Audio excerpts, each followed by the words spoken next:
বাবা আমাকে 50 টাকা দাও তো। ঠিক আছে দিতে পারি, কাঠগুলো কেটে দে। 50 টাকার জন্য আবার কাট কাটতে হবে?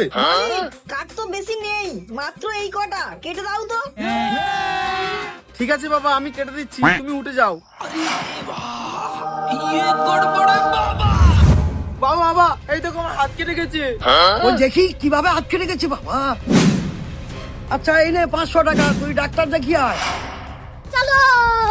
আমি 50 টাকা চাইলাম, আমাকে দিয়ে কাট কাটাচ্ছে, আর ভাইয়ের একটুকুনি হাত কেটে গেছে তার জন্য 500 টাকা। মালিক, তুমিও 500 টাকা পেয়ে যাবে। আইডিয়া, তাড়াতাড়ি করো তাড়াতাড়ি।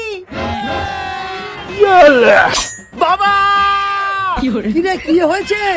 বাবা কাট কাটতে গিয়ে হাত কেটে গেছে। ওই দেখি এইটুকু কেটে গেছে, তার জন্য হাঁ করে কাঁদতেছি। তাড়াতাড়ি সাইডে যা, হালকা করে মুছে দিলে ঠিক হয়ে যাবে।